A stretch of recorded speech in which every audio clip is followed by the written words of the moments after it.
Allô? Oui, allô? Voilà, c'est Idrissa Ouedraogo encore. D'accord, très bien. Oui, c'est pour revenir sur le fonctionnement des associations. Je veux savoir s'il y a des éléments contraignants par rapport à cela. Si je prends l'exemple d'un bureau, d'un président qui est là, bon, il refuse de faire le renouvellement. Voilà, il fait des années, il ne le fait pas. Bon, est-ce qu'il y a une contrainte, une autorité qui peut le contraindre? Par exemple, si je prends le cas des coopératives, si par exemple le conseil d'administration ne fonctionne pas, il y a la commission de surveillance qui peut les relever de leurs fonctions ou vraiment s'auto-saisir, voilà, pour gérer les choses. Dans les cas contraires, un minimum, peut-être un tiers ou un quart des coopérateurs peuvent saisir l'autorité, notamment le haut commissariat, pour qu'on puisse régler le problème et relever ce bureau de ses fonctions. Voilà, maintenant, je ne sais pas au niveau des associations, est-ce qu'on peut avoir ce genre de saisine, voilà, où l'autorité peut intervenir pour régler la situation et éviter que la situation ne se crispe, quoi. Merci. D'accord. Merci bien, M. Joao, pour cette question parce que effectivement, généralement, ce n'est pas simple. Je prends l'exemple de l'association des parents d'élèves. Voilà, pour l'expérience, pour ceux qui connaissent l'expérience, pour que ces gens le bougent souvent, ce n'est pas simple parce que ils sont installés dans des habitudes et généralement, ça devient une coalition qui refuse de céder. Alors, le problème, c'est que c'est une initiative privée de l'association. C'est vrai qu'il y a une loi qui régit leur fonctionnement, mais l'administration ne peut pas trop s'y mixer. Vous avez parlé de haut commissaire, ainsi de suite. J'en ai vu des cas, effectivement, où à un certain moment, à partir du moment où le fonctionnement de l'association, où le dysfonctionnement peut créer des troubles à l'ordre public. Je prends un exemple, une association ou une coopérative des femmes, ça a d'ailleurs été le cas dans un de nos villages, où à un certain moment, la présidente est restée là-bas pendant longtemps. Elle a utilisé les biens de l'association pour se construire des maisons et ainsi de suite. Bon, maintenant, elle a les clés de... C'est elle qui gère, qui monopolise tout. Bon, il y a eu tellement maintenant de menaces que Madame le commissaire était obligée d'intervenir. La menace, même, ce n'était même pas à son niveau. Ce n'était pas en défaveur de la femme. C'est que les hommes qui n'étaient pas au début mêlés à cette affaire se sont invités dedans et c'était devenu presque un conflit dans le village. À partir de ce moment, l'autorité peut intervenir. Donc, le haut commissaire était obligé d'intervenir pour convoquer les protagonistes et ceux qui menacent pour dire, voilà, vous avez intérêt à régler l'affaire.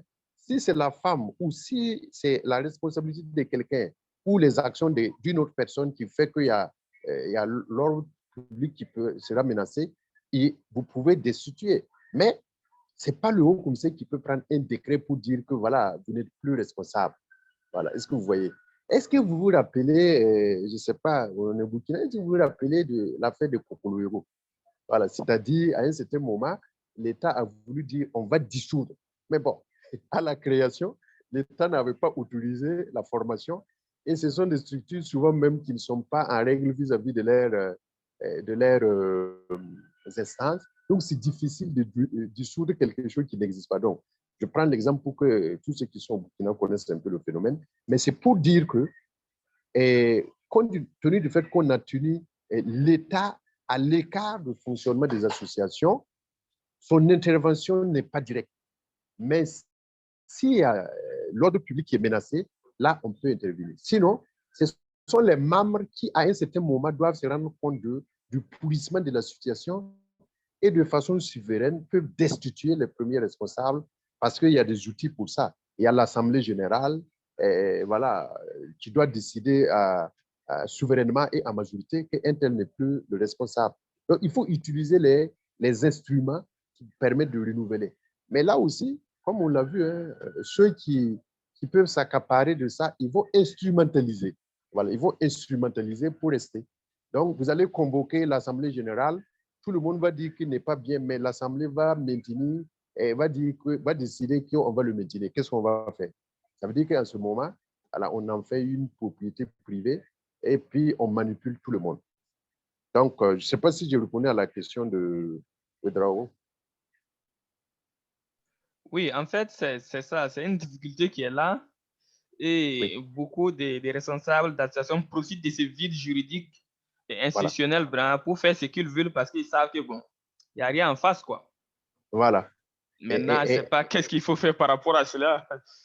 Bon, c'est difficile parce que c'était un couteau à double tranchant, comme je l'ai dit. Ce n'est pas l'État qui a mis en place un organe.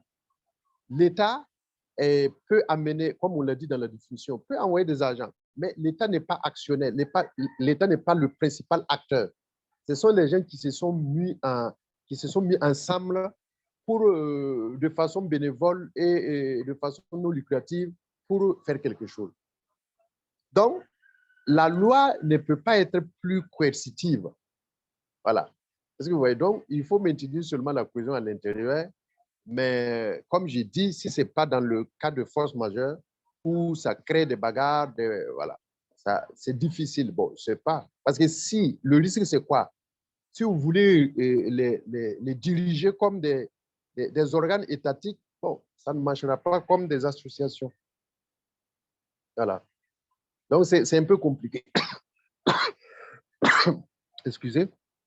C'est un peu compliqué de légiférer, voilà, sur ces cas-là. Mais bon, pour la bonne gouvernance, pourquoi pas, il faut y penser. Ok, merci beaucoup. Merci. Autre question, s'il y en a, je voyais Kabouré, non, qui se positionnait. Charles.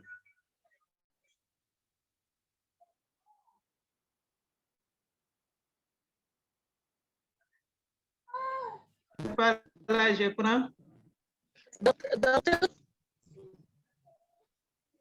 Docteur, j'ai posé ma question sur le chat. Sur votre compte.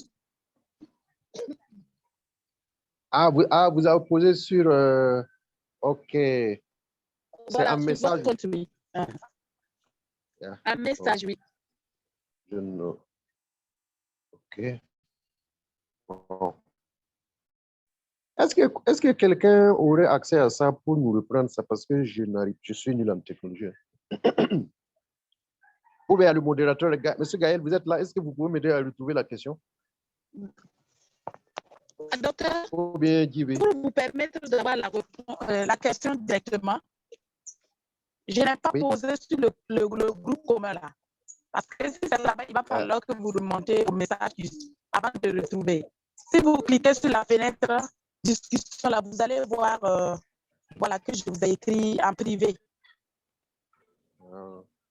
OK. J'ai peur de manipuler, de perdre. Donc, est-ce que vous pouvez poser sur la plateforme? Comme ça, le modérateur peut me l'envoyer. Il peut nous poser la question directement. OK. D'accord. Donc, en fait, comme vous m'entendez, je peux aller maintenant. Voilà, allez-y, il faut profiter. Voilà. Donc, je parlais des fondations. Oui. Étant donné que c'est des fondations générales, enfin, les fondations familiales, voilà, dont la base même de leur action, c'est la philanthropie. Oui. Est-ce qu'ils sont tenus au renouvellement des instances comme prévu par la loi, au principe de renouvellement? Est-ce qu'ils sont tenus du moment où c'est des associations familiales basées sur la philanthropie? Oui, bon, ça c'est une question oui, intéressante. C'est vrai, je vous le dis, hein, donc je n'ai pas regardé le fonctionnement des fondations, mais en tout cas, le renouvellement des structures, comme on peut l'entendre dans le cadre des associations, bon, ça peut être très limité. Je prends un exemple, si vous voulez, dans la fondation Bill Gates, si c'est Belinda, sa fille, qui s'occupe des aspects financiers, pour être sûr que les dons vont arriver à destination, si vous voulez changer de personne, ça posera problème, puisque, comme vous l'avez si bien dit, c'est sur une initiative privée et il faut placer les hommes de confiance qu'on a. Alors, donc là, je me dis, je dis bien, je me dis que l'exigence de renouvellement des structures, cette exigence peut être modérée. Mais n'empêche que si c'est pour toujours avoir de la crédibilité, si on s'engage à suivre les instances et les recommandations et que parmi ces recommandations, il y a l'obligation de renouveler, je crois que les fondations aussi doivent s'y mettre. Voilà. Mais vous comprenez que c'est quand même très relatif. Ce n'est pas très contraignant par rapport aux associations, par rapport aux ONG, où effectivement c'est très collectif. Et vous êtes, vous êtes voilà. Très bien, j'ai bien compris. Oui, oui, bien sûr. C'est bien compris. Merci, merci. Merci.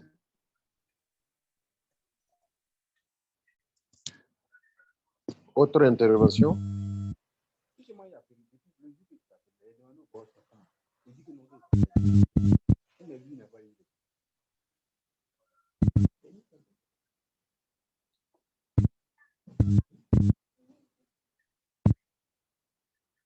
Monsieur Saba, Saïba.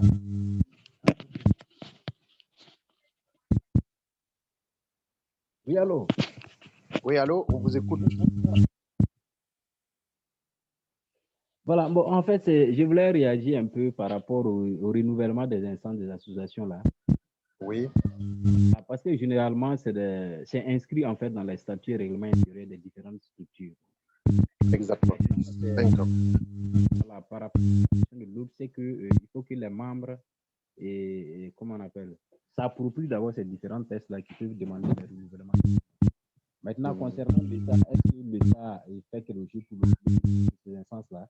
Bon, je dirais un peu oui, puisque avec la loi CNT, il est obligé, les associations ont l'obligation en fait de les récépissés. Et les récépissés maintenant, c'est pour 5 ans. C'est pas comme avant où on faisait, c'est continuel, c'est pour 5 ans. Et les 5 ans passés, c'est-à-dire que l'association n'est plus valable. Ouais. De récépissés qui puisse être valable et qui peut permettre à la structure de se prévaloir, il faut nécessairement partir avec un nouveau récépissé. Donc, il faut un renouvellement obligatoire des instances. Donc, il y a une petite contrainte à ce niveau-là. Oui, c'est vrai. Oui, effectivement, je suis d'accord, hein, il y a une contrainte, puisqu'il y a même obligation de déposer les rapports annuellement, voilà, ou bien il y a des échéances pour déposer les rapports. Et lorsque ces rapports ne sont pas déposés, lorsqu'il y a un certain nombre de manquements, on va vous interpeller, voilà, pour que vous vous mettez à jour. Voilà, c'est comme, j'ai dit, c'est comme même pour les partis politiques. Voilà, donc vous devrez tenir des instances, voilà, des congrès, et ainsi de suite. Et lorsque ces exigences-là ne sont pas respectées, on est obligé d'attirer votre attention. Et si ça persiste, si vous faites autre chose que ce qui est prescrit dans les cahiers des charges, on est obligé de, à un certain moment, comme j'ai dit, s'il y a trouble à l'ordre public, s'il y a des conflits très ouverts, on est obligé de, à un certain moment, de retirer le récépissé. Voilà, mais là où je disais, c'est que les responsables des associations qui se maintiennent à la tête, en fait, ils vont tout faire pour que les instances se tiennent. Mais tenir les instances ne veut pas dire que c'est renouvelé. Voilà, ils vont se reconduire. On va vous envoyer des PV qui disent que l'Assemblée générale a été tenue, et ainsi de suite. Bon, et vous voyez les mêmes noms qui se répètent, mais vous ne pouvez pas, vous n'avez pas un pouvoir d'alternance, d'imposer l'alternance à l'intérieur, puisqu'il y a deux choses. Il y a le renouvellement tacite, et ça aussi, il faut le savoir, et dans la vérité, c'est comme ça, les associations existent par nom. Hein. Voilà, celles qui fonctionnent correctement en tenant les échéances des instances, c'est très, très, très rare. Hein. Mais vous verrez que tout le monde va dire que ça marche. Même si on exige des rapports, il y a d'autres qui vont prendre des rapports, mais l'État n'a pas aussi les moyens pour superviser. C'est ça aussi. La loi est là, mais est-ce qu'on a doté des équipes des moyens pour aller voir les sièges, les actions, contrôler? Voilà. Donc, bon, on ne peut que compter sur la bonne foi d'application de la loi, mais aller vérifier, voir si ça fonctionne comme ce qui est prescrit, ce n'est pas évident.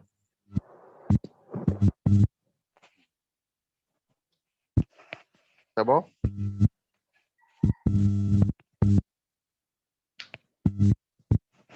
Oui, monsieur Saïba. Oui, je pense que c'est bon. D'accord. Effectivement, je comprends bien maintenant la préoccupation parce que c'est pas le renouvellement, mais c'est le changement au niveau de la tête. Et là, bon, vraiment, c'est. Voilà, c'est difficile. Il faut que les promoteurs d'associations prennent en réalité des principes de fonctionnement d'une association, notamment à ce type de formation, voilà, qui pourraient les rendre encore plus habiles. Effectivement, ça pose un problème. Lorsque la dernière fois, on pose que lorsque le fondateur ou bien les promoteurs ne sont pas là, ça part avec l'association. Effectivement, c'est pas cette alternative. Exactement. Voilà. Ouais. Donc, merci bien. Merci. Merci.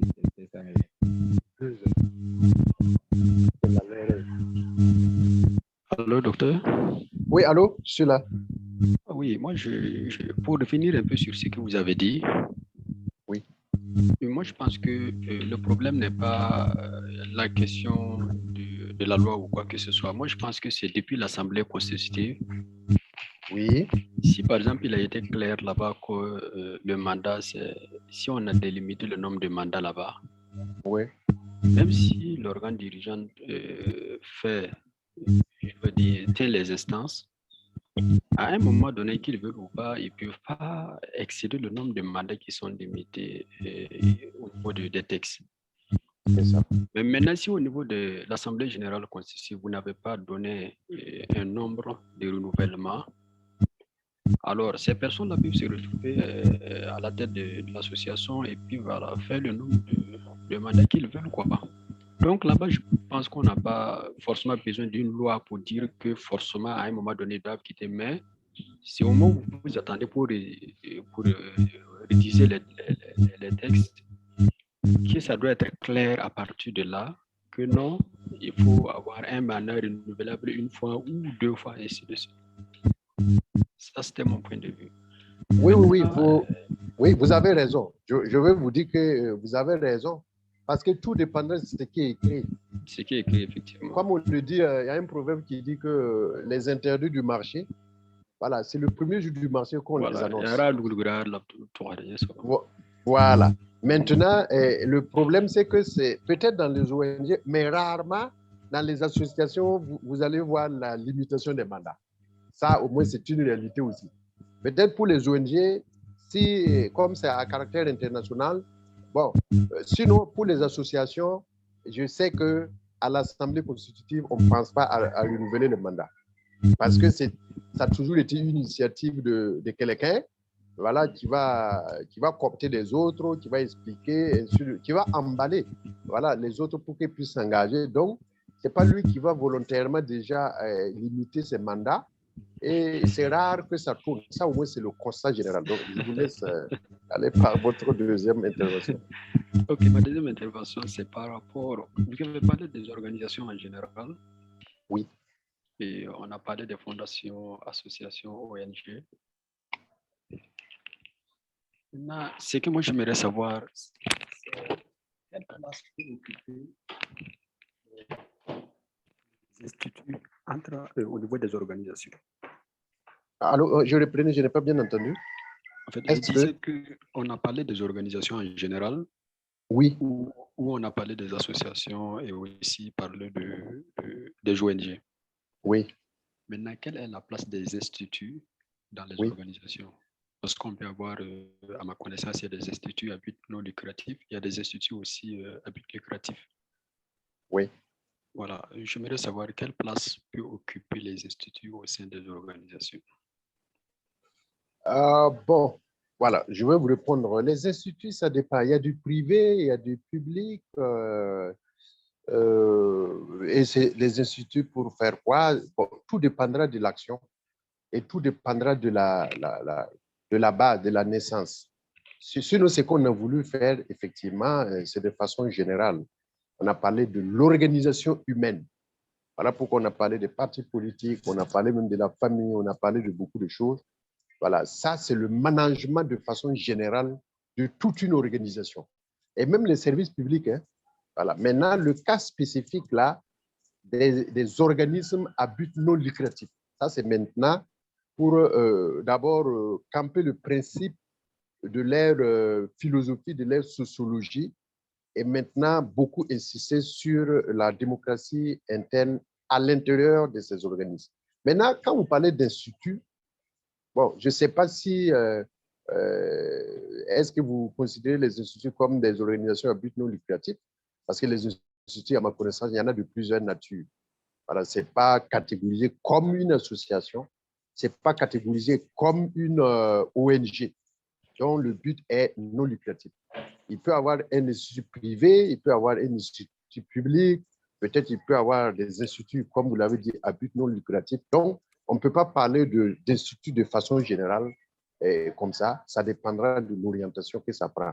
Si c'est un institut qui se place comme ONG ou comme association, il sera appliqué à cet institut les exigences de fonctionnement des associations. Si c'est dans le privé, bon, ça peut être un institut qui cherche. Je prends un exemple. Voilà. Et même les écoles privées, c'est comme ça. Souvent, on dit institut de travaux publics, privé. Bon, ça rentre dans l'entreprise. Merci bien. Merci. Monsieur Kaboré, non? Ou bien c'est Kanfo? Merci bien, c'est bien noté. D'accord. Autre intervention?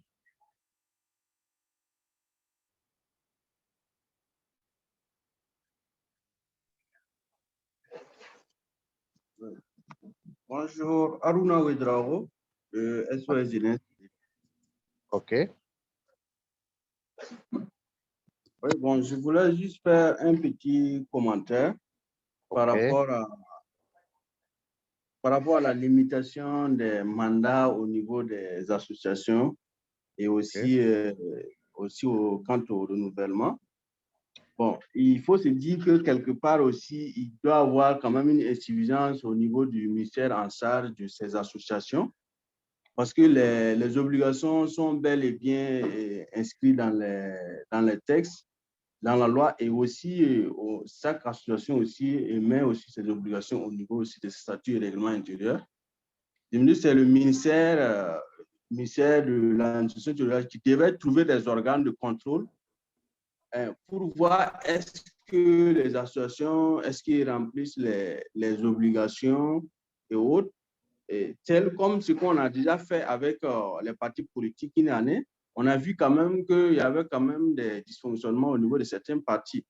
Je me dis que ça va être bien quand même que cette opération aussi puisse être faite au niveau aussi des associations. Ça pourra en tout cas aider à avoir les associations les associations peut-être qui fonctionnent sur la base des récépissés dans les sacs, ou bien les récépissés qui, en tout cas, qui fonctionnent sur la base familiale. Donc, si ça, c'est un travail qui doit être fait au niveau aussi du ministère de l'administration territoriale. Bon, il revient aussi à nous aussi en tant qu'organisation, on est une organisation de veille surtout. C'est qu'on doit travailler au moins à être exigeant pour remplir en tout cas ces obligations de renouvellement de mandat, de renouvellement des instances, et également aussi mettre des outils aussi transparents qui vont permettre de faire bouger l'association. Voilà. Et au-delà de ça, bon, c'est bien vrai qu'il y en a qui ont posé le problème. Est-ce qu'on peut peut-être contraindre à un renouvellement ou pas? Bon, je trouve que quand il s'agit d'une association, comme Honorable a si bien dit, c'est une initiative privée. Si la personne qui a eu l'idée est vraiment de créer l'association, c'est bien vrai que si l'association naît, ça veut dire que la chose n'appartient plus à la personne, mais ça appartient ça devient une chose impersonnelle. Voilà. Mais je me dis que souvent, c'est le souci aussi de perdre les acquis, que souvent aussi les gens aussi ne veulent pas aussi quitter aussi les instances.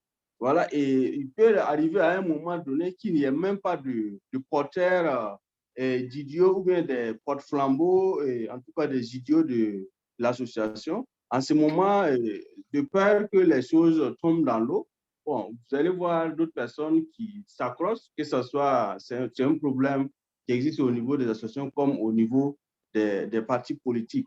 Donc, c'est dit que c'est comment il faut qu'on arrive à travailler et pour implanter ou mettre en place des outils et aussi arriver à renforcer beaucoup la confiance entre les membres pour pouvoir passer le relais un jour.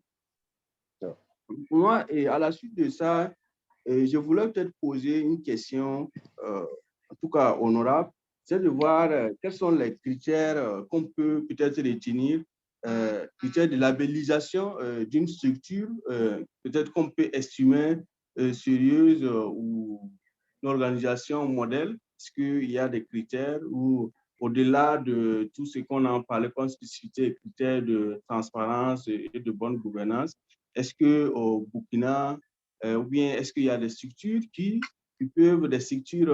arrivent à labelliser des structures comme telles? Est-ce que ça existe au Burkina et comment ça se fait? Alors, allez, merci beaucoup. Je crois que vous avez fait vraiment une importante contribution. Hein. Vous avez parfaitement raison en ce qui concerne la surveillance par le ministère en charge de ces associations et de ces structures. Et comme je vous disais avant-hier, rien que dans la semaine, le directeur général chargé des libertés publiques, donc celui qui s'en occupe aussi bien pour les partis politiques que les associations, il a déclaré par exemple qu'il y a plus de 2700 associations au Burkina Faso à l'heure actuelle. Et donc, vous comprenez que même au niveau des partis, c'est autour de, ça ne vaut pas 200 et 150. Alors, le DG expliquait qu'ils ont des difficultés même pour tracer les partis politiques. Vous avez dit que c'était une mesure qui avait permis effectivement d'épingler certains partis. Mais vous voyez, si le ministère n'est pas capable de donner des moyens pour que les partis politiques puissent être tracés, qui sont au nombre de moins de 200, pour 2700, c'était 2772 associations, ça pose problème. On va toujours retoquer l'éternelle question de manque de moyens. Donc, ce qui fait qu'effectivement, pour mettre de l'ordre, c'est difficile parce qu'une chose est d'exister sur les papiers, une autre est qu'on puisse constater sur le terrain votre apport. Donc, ça, c'est une certitude. Ça devrait être ça. Mais on est obligé de constater amèrement que pour question de manque de moyens, ce contrôle est difficile. Alors, maintenant, vous avez posé la question des critères de labellisation. Bon, on a parlé de l'existence du SPON. Bon, donc, je crois que c'est dans le souci, effectivement, d'aider à la gouvernance de ces associations. Bon, peut-être, eux, à l'interne, ils doivent avoir des critères quand même qui permettent de dire que cette association fonctionne comme ce qu'on souhaite. On peut parler des associations modèles, mais à partir du moment où une association reçoit ce que j'avais appelé le statut avancé, qui est le statut d'utilité publique, ça montre déjà qu'il y a du sérieux et qu'il y a des retombées visibles. Donc ça peut être considéré comme un critère de labellisation, puis c'est une acceptation de l'autorité publique de reconnaître que vous faites du bon travail et qu'en contrepartie, cette autorité publique peut vous accompagner dans certains domaines. Donc, ça peut être pris déjà comme un critère de labellisation. Ensuite, il y a la gouvernance interne, comme ce que nous venons de dire. Nous sommes en train de décrire un certain nombre de choses pour dénoncer. Par exemple, l'alternance à la tête d'une organisation, d'une ONG, d'une association peut être considérée comme un critère qui montre que ce n'est pas une seule personne qui dirige et que les points de vue sont certainement pris en compte. Ça peut être un critère, pourquoi pas, pour montrer que c'est bien géré parce que ça veut dire que si vous rentrez dans cette association, vous avez la chance qu'au bout d'un certain nombre d'années, vous pouvez vous retrouver à la tête. Voilà, parce que l'utilité, c'est ça. Il faut faire tourner et par compétence, on peut y arriver pour ne pas rendre le président inamovible et voilà, des potentats qui ne peuvent pas être bougés de leur lieu. Troisième chose, et ça c'est dit dans le cours, quand est-ce dit-on qu'une organisation est véritablement une organisation, elle va être jugée, je crois que c'est un auteur qui l'a dit, en fonction du but. Si vous êtes créé pour un but, pour une finalité, on doit pouvoir vous juger sur l'atteinte de cette finalité. Et donc, l'atteinte de la finalité ou du but devient un critère de labellisation. Parce que si vous êtes créé pour arriver à résoudre un certain nombre de problèmes, vous existez pendant 10 ans, mais on ne voit pas votre apport sur, comment dirais-je, pour enrayer le fléau. Donc, on peut dire que vous existez, mais vous n'agissez pas dans le but pour lequel vous êtes créé. Voilà, donc, en gros, on peut retenir l'efficacité, l'atteinte des objectifs, on peut retenir aussi, comme on l'a dit, la bonne gouvernance interne et l'alternance, la tenue des instances et aussi, comme on l'a dit, le statut d'utilité publique peut être considéré comme des critères de labellisation. Mais vous avez posé la question, est-ce qu'il y a des structures qui labellisent les associations et les ONG? Bon, à ma connaissance, non, mais bon, on peut aller à la recherche des informations. Et comme on l'a toujours dit, hein, et le vrai problème, c'est ça. Comme c'est à titre des initiatives privées, est-ce qu'une structure qui va rentrer à l'intérieur, qui va dire « Ah, une telle association est labellisée », c'est difficile. Parce que comme on l'a dit, c'est l'objectif. Si c'est pour amener de l'eau potable dans une petite localité, bon, elle peut même avoir épuisé son objectif sans même être connue. Alors, la structure qui labellise, c'est sur quels critères aussi? Ça, ce sont des points d'interrogation. Si c'est à caractère national, c'est bon. Et si c'est à caractère communal, au même niveau village, est-ce qu'il y aurait une structure nationale qui peut avoir les capacités de scruter toutes les actions des associations qui existent pour pouvoir donner du label? Ça, ce sont des interrogations. Voilà. C'est pas. Est-ce que je réponds à votre inquiétude, M. Aruna? Ah oui, c'est moi. En tout cas, vous avez bel et bien répondu à la question. Ça me va très bien. D'accord. Et merci pour la contribution.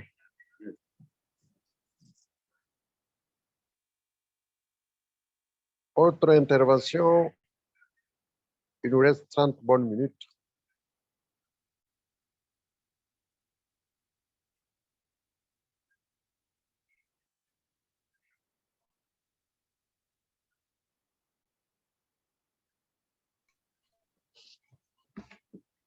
Bonsoir, docteur. Oui, bonsoir, M. Amidou.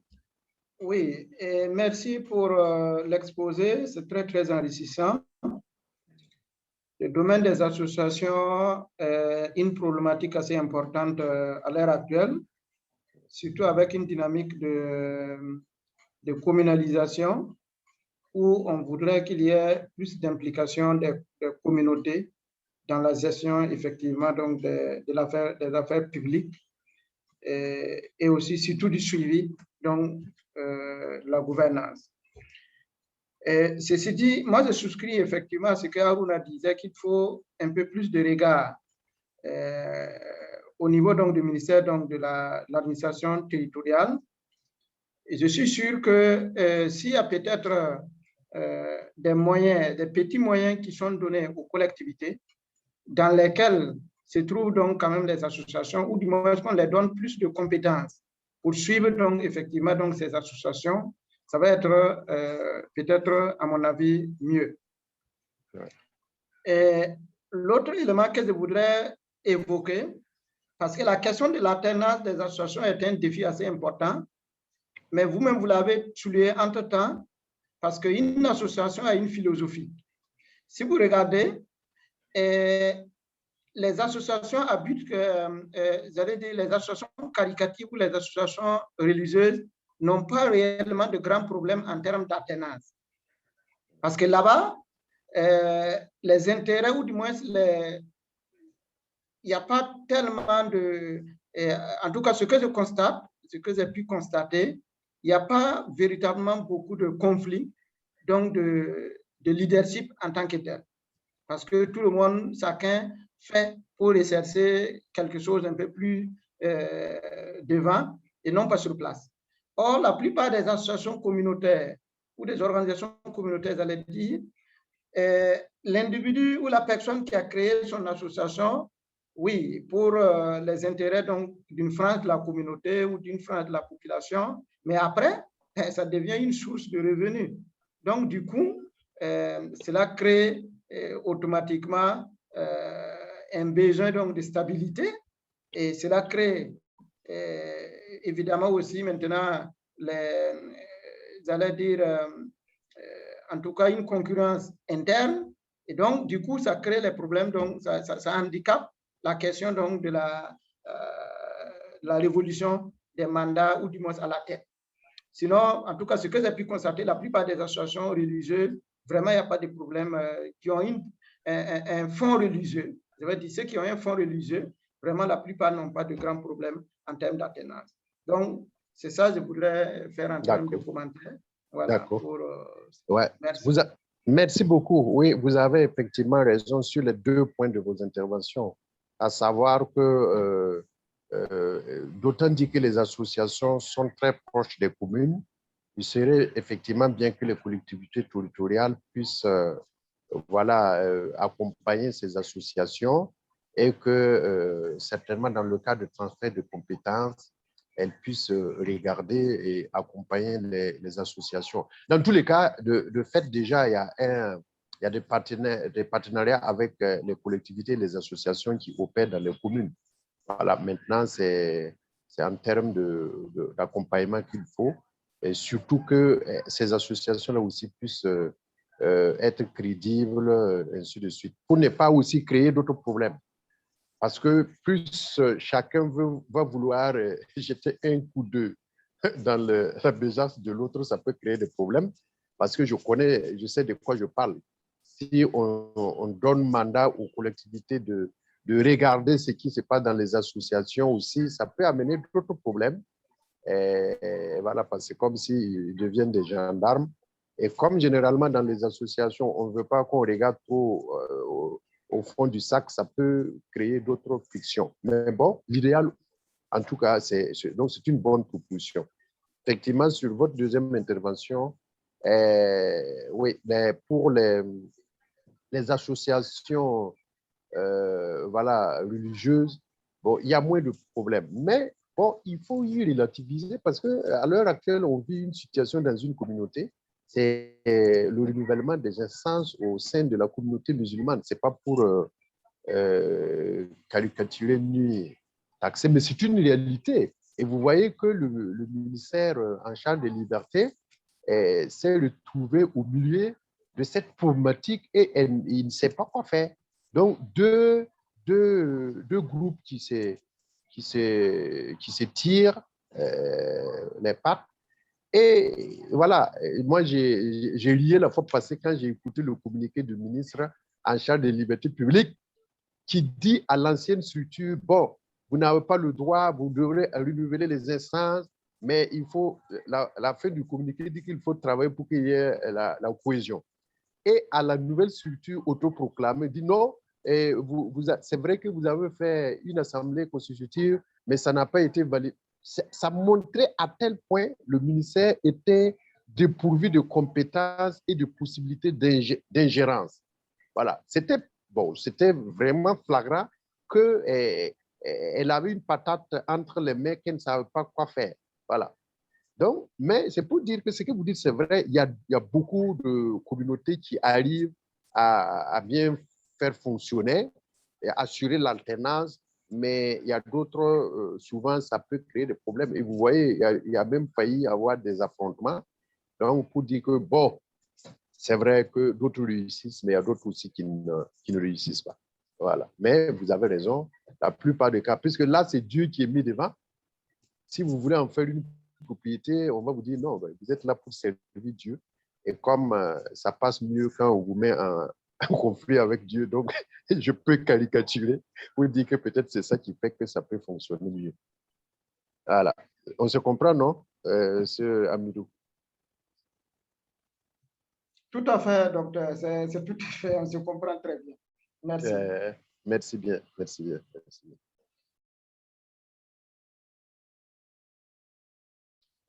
Alors, d'autres commentaires, d'autres interventions?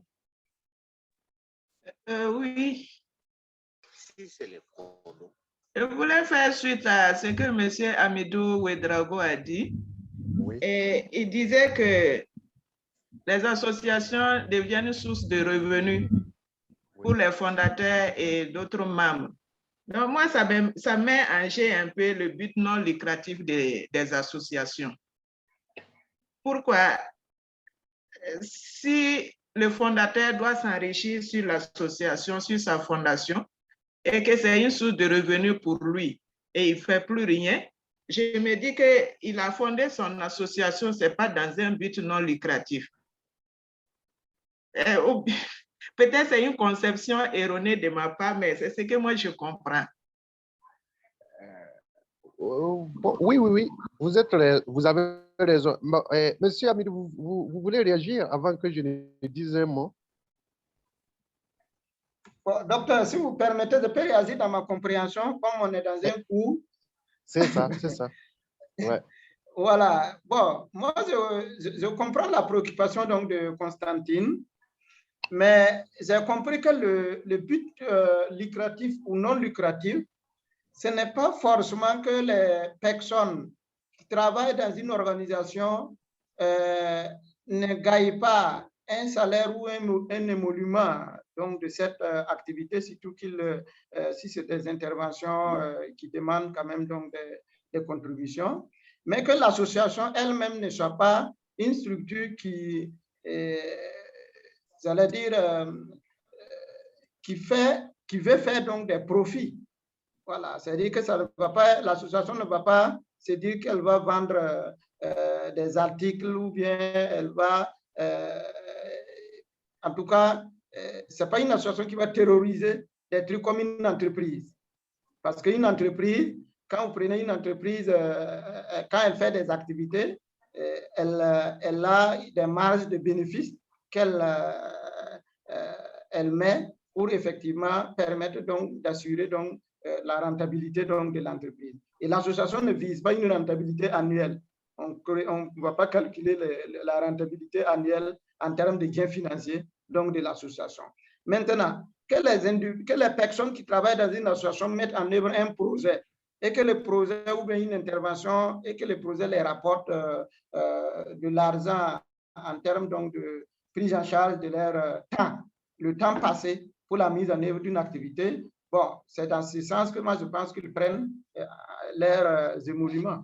Voilà. Et en ce moment, je ne pense pas que ça soit véritablement lucratif. Parce qu'évidemment, si la personne passe beaucoup de temps dans une association, bon, si la personne ne gagne pas quelque chose là-dedans, bon, je ne sais pas comment la personne va pouvoir même faire vivre l'association. Ça va être tellement difficile parce qu'il faut bien que la personne existe pour que l'association puisse aussi toujours exister. Sinon, ça va être un peu difficile. Donc, voici un peu ma compréhension, docteur. D'accord, merci beaucoup. Alors, effectivement, c'est la grosse problématique. Et comme on l'a dit, lorsqu'on parle de but non lucratif, c'est pour dire, je reviens aux fondamentaux du cours, on met en place une association, une ONG, pour pallier à un handicap que l'État n'arrive pas à régler. Le manque d'eau, la scolarisation des filles, voilà, la promotion des droits. Voilà. Et donc, on s'est dit, seul on ne peut pas, l'État n'arrive pas à tout régler, donc on va mettre nos énergies et nos forces ensemble pour venir en aide. Donc, il y a d'abord un élan de solidarité. Dans la conception même de l'association, c'est ça. C'est qu'on ne réussit pas individuellement, on va le réussir collectivement, mais au finish, on n'est pas en train de chercher des profits pour après se distribuer les prébendes, comme dans le cadre d'une entreprise. Si nous trouvons que, par exemple, il y a beaucoup de tomates qui pourrissent au Burkina et que les pays voisins viennent prélever, aller transformer en pâte de tomates et revenir nous vendre, et nous disons, on va mettre dans une de nos communes une entreprise, on va recruter des femmes qui vont transformer la tomate pour commercialiser. Ça veut dire qu'on va inviter tout le monde à investir dans le capital et à recruter des gens qui vont bien faire le travail, à qui on va exiger des présences et des comportements pour pouvoir arriver à la rentabilité. Ça s'appelle une entreprise. Ou si ça prend de l'ampleur, on va parler de société. Parce que le but, c'est de rechercher des profits. J'ai mis 100 000, je veux que ça me produise de l'argent tous les jours. Ça, on n'est pas dans le cadre des associations, ça, on est dans l'entreprise. Maintenant, lorsqu'on parle de but non lucratif, ça veut dire qu'on met à la disposition de la communauté ses compétences, son temps, son intelligence, mais en contrepartie, on n'attend rien. Ce qu'on attend, c'est la satisfaction morale, c'est-à-dire on aurait aidé à construire une école, on aurait aidé à faire partie des filles mères à l'école, ainsi de suite. On aurait aidé à apprendre des métiers aux gens qui vont s'en sortir dans la vie. Donc, le but n'est pas lucratif. Le but n'est pas le profit. Le but, c'est une action publique, mais sociale, solidaire. Voilà pourquoi on a parlé de l'économie sociale et solidaire. Maintenant, il se trouve que dans la pratique, même que ce soit une association ou une ONG, il y a une catégorie de personnes que vous sollicitez les compétences. C'est le personnel.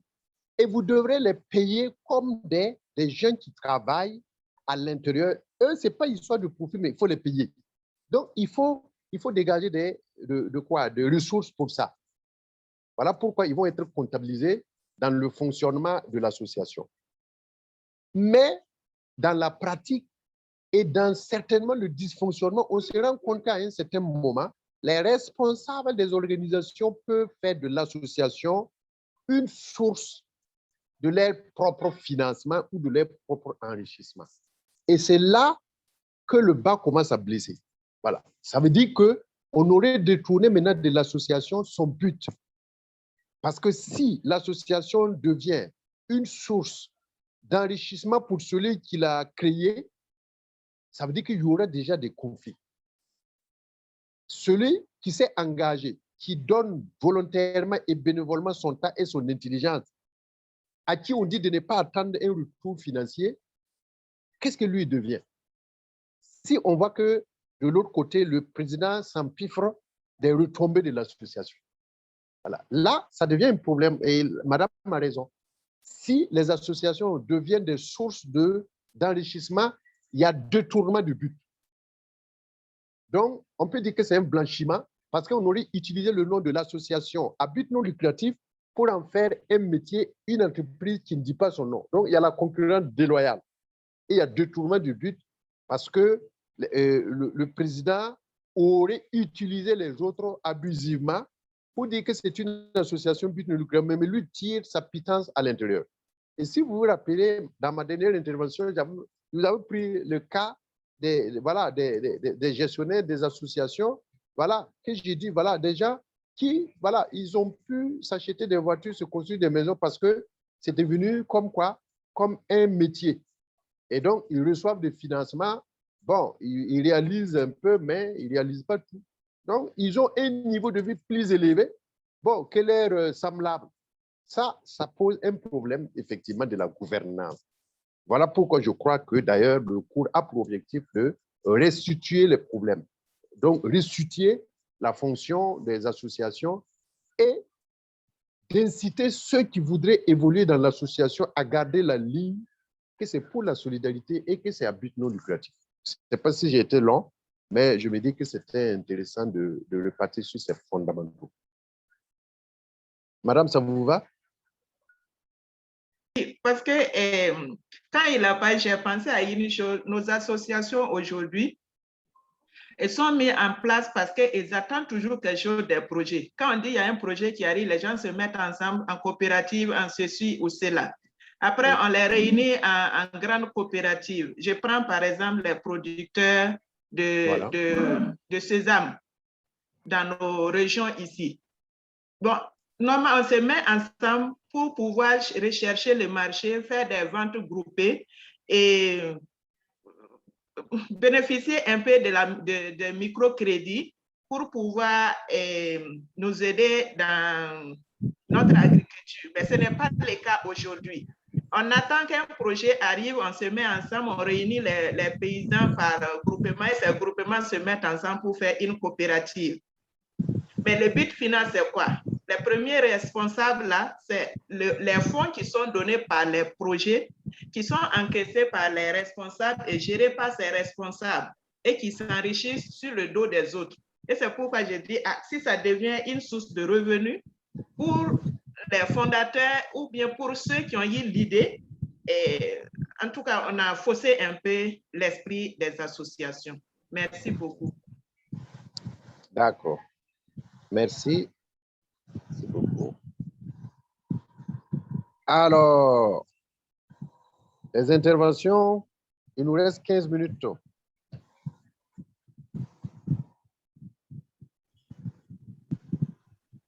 Madame, vous avez la parole.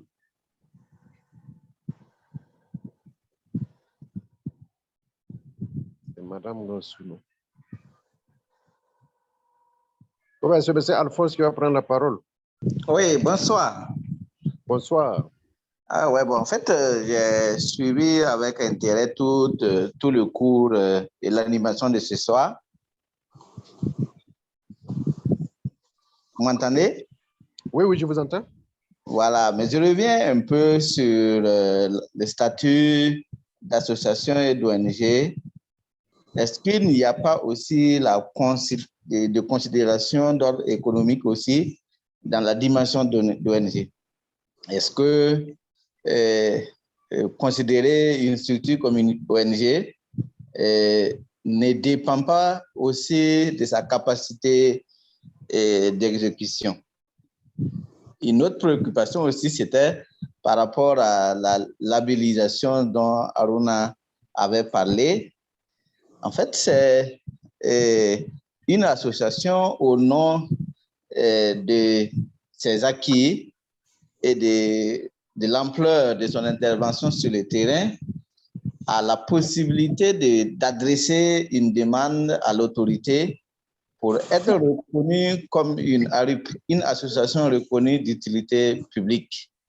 Et à ce titre, en tout cas, l'association elle-même, au vu des acquis, peut même en fait faire une démarche allant dans ce sens. Puisque si elle devient une association reconnue d'utilité publique, elle peut bénéficier d'un certain avantage de l'État qui apporte des subventions à cette organisation pour l'accompagner à l'atteinte de son but déjà jugé noble. Maintenant, par rapport aussi à la gouvernance, on pourrait aussi dire qu'au-delà des exigences en fait, d'ordre juridique institutionnel, on peut dire aussi que le renouvellement des instances est tributaire aussi en fait, de la dynamique aussi de cette organisation. C'est-à-dire vous pouvez créer votre association, chemin faisant, il y a des gens qui abandonnent le bateau et en temps vous voyez que l'organe dirigeant, les gens sont plus aussi nombreux et cette exigence de fonctionnalité de la structure vous impose aussi de peut-être faire des amendements ou aussi quand il y a un certain nombre de personnes, membres de l'organe dirigeant qui ne sont plus actifs ou qui ne sont plus là, de renouveler en fait les instances. En fait, voilà quelques observations que moi, par exemple, j'ai et c'est ma contribution et aussi en fait, des interrogations que je voudrais que le docteur puisse aussi apprécier. Quoi. Merci. Oui, merci beaucoup. Bon, je vais juste seulement répondre à votre interrogation sur la capacité d'exécution pour avoir le statut d'ONG. Effectivement, je crois que dans ma réponse, j'avais dit, on passe de l'association à l'ONG aussi parce qu'on a une dimension beaucoup plus élargie, on a des capacités beaucoup plus étendues et ce qui va vous faciliter les interventions à l'étranger et des partenariats avec les autres. Et c'était à l'occasion que madame avait pris le cas de, je crois c'est Caritas, non? Ou bien c'est... Caritas. Voilà, Caritas, ou bien c'était au CADES de Luna. Voilà, donc je suis parfaitement d'accord avec vous. Si vous êtes une ONG, vous êtes beaucoup plus apte et doté pour pouvoir réagir rapidement. Si vous prenez par exemple les structures comme Médecins sans frontières, Secours, et ainsi de suite en France et même un peu partout, ce sont des ONG, mais sur cette planète, lorsqu'il y a une catastrophe, qu'elle soit naturelle et humanitaire, ils vont se déployer. Voilà, parce qu'ils ont cette capacité d'intervention, ils ont des antennes un peu partout et ça permet d'avoir un caractère international. Ça ne sert pas de limiter son intervention dans une commune de Yaloro et de dire, par exemple, qu'on est ONG. Est-ce que quand ça chauffe à Singapour, vous pouvez intervenir? Non. Donc, je suis parfaitement d'accord que c'est parce qu'on a la capacité d'exécuter élégamment son programme et ce pourquoi on vous attend, et on a la capacité d'étendre ses actions dans un laps de temps qu'on peut vous conférer le statut d'ONG, d'autant que la définition, on revient encore sur ça pour dire que c'est à l'échelle internationale. Donc, je suis parfaitement d'accord avec les autres commentaires que vous avez faits et je crois que c'est important. Ok, merci. Merci bien, merci. Alors, on est toujours en ligne. Hein? Est-ce qu'il y a des gens qui souhaitent intervenir pour la dernière fois?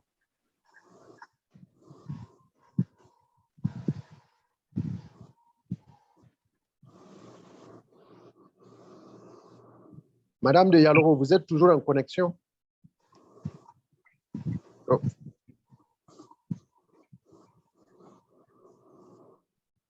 Moi aussi, je suis en connexion, docteur. D'accord. Il y a des gens qui souhaitent prendre la parole pour la dernière fois parce qu'il nous reste une dizaine de minutes. Je voulais poser une petite question. OK. C'est surtout toujours sur les profils. Que dites-vous? Oh, allô? Allô?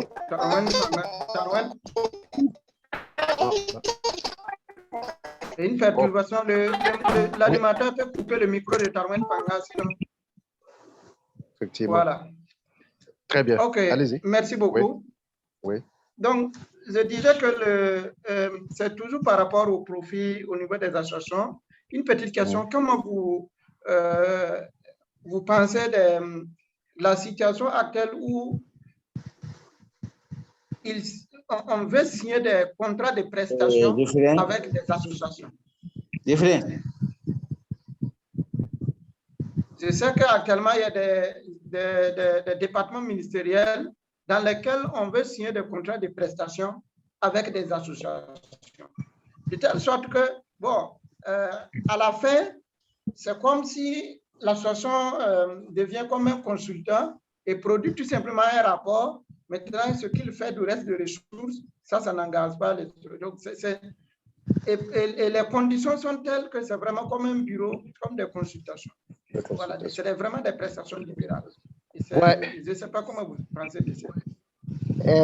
Bon, ça, c'est une bonne question. Hein, et bon, je le savais un peu.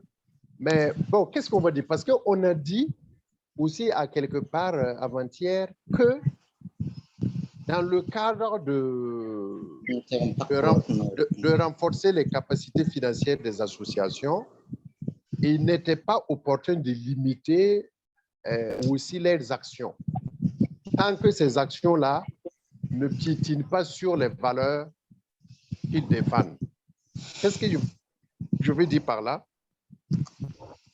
À partir du moment où l'association peut produire des services pour vendre afin de renflouer ses caisses pour être beaucoup plus opérationnelle, je trouve que si elle peut bien exécuter des tâches au sein des établissements, des départements, pourquoi pas mettre ces compétences-là au service de rechercher les financements.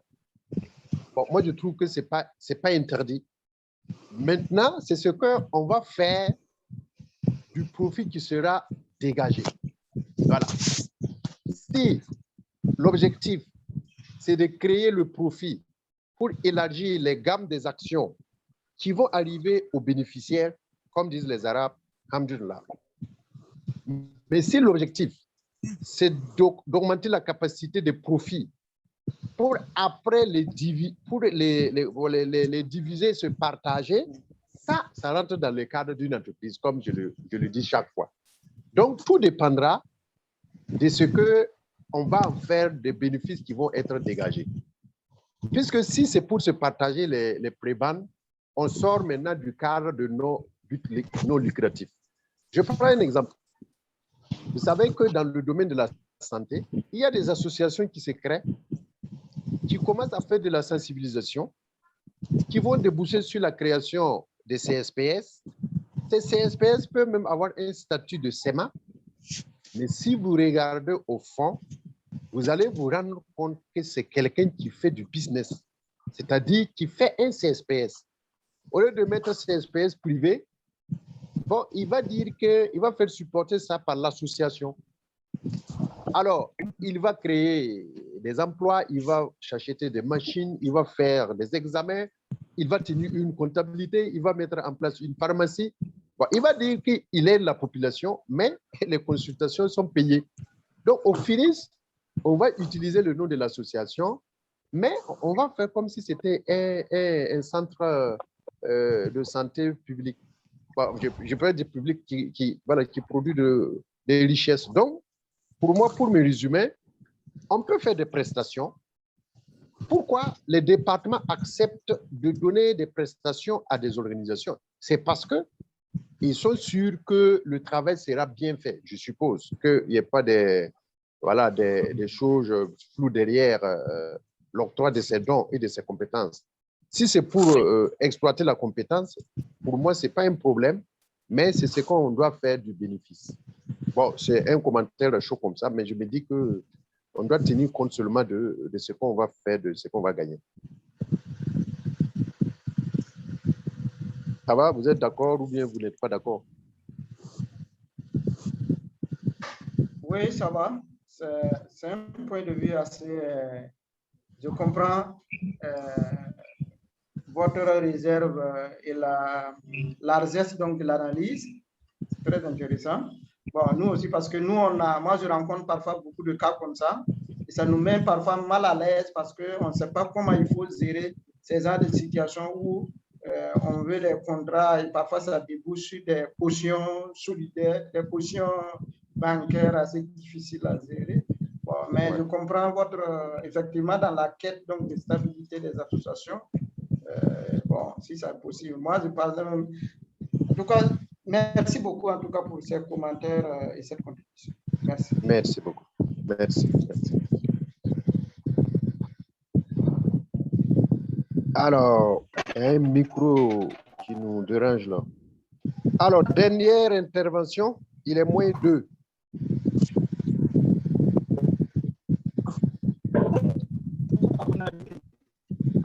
On a une fin pénible là.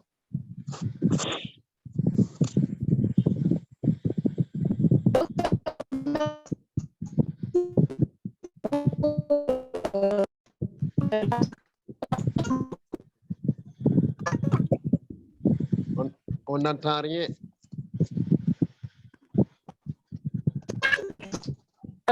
Merci beaucoup. Merci. C'était une très belle séance. Okay.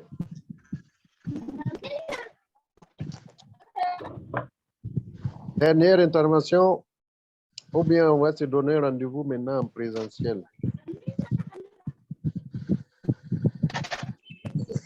Alors, donc, je récapitule, on a... Ok, merci, on a bien suivi, tout le cours s'était très bien passé, merci beaucoup. D'accord, merci. Donc, on va aborder les 2 chapitres qui restent en présentiel dans la gouvernance.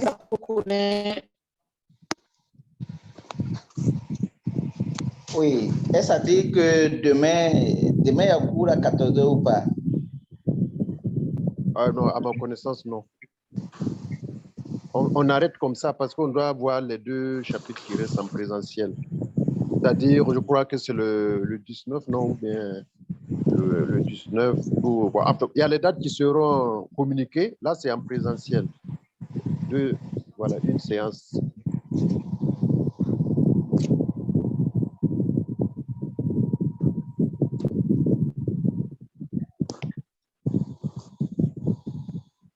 Ça peut aller. Monsieur Gaël est là. Vous pouvez nous rassurer là.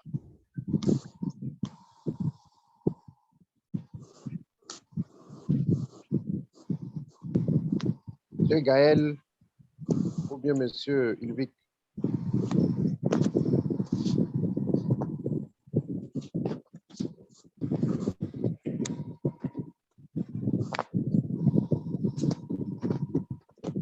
Allô? Les administrateurs, vous êtes là?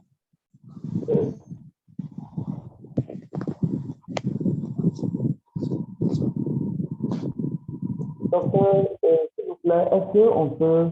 Vous êtes dans le groupe WhatsApp là? Moi? Oui. J'y suis, je ne sais pas. Vraiment, merci parce que franchement, j'aurais besoin de vous, même après cette formation, s'il y a possibilité. Ah bon, ok. Il n'y a pas de problème. J'avais vu une invitation demandant aux gens de s'inscrire, mais je croyais que c'était les administrateurs seulement. Sinon, j'ai mon numéro WhatsApp. Vraiment, c'est là-bas.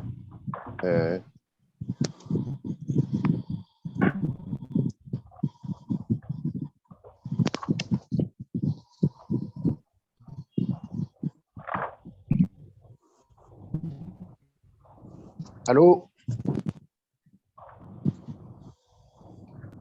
Les derniers sont pas à côté.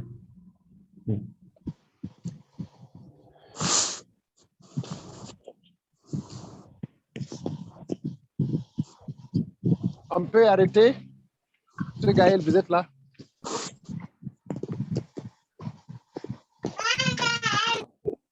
Je crois que M. Gaël n'est pas là. D'accord, donc on va quitter.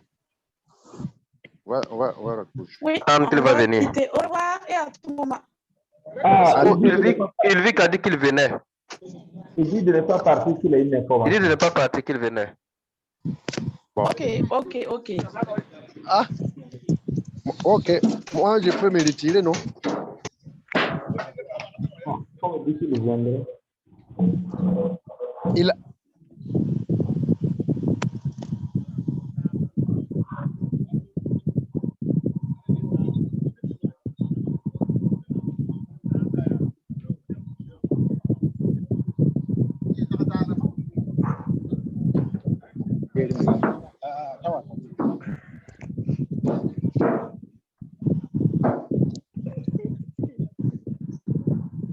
Allô? Oui, allô? Moi, je peux quitter? On ne sait pas. Si le monsieur Gaël a envoyé un message disant qu'il allait venir, qu'il a eu une information. Je ne sais pas si ça nous concerne. Ou bien c'est...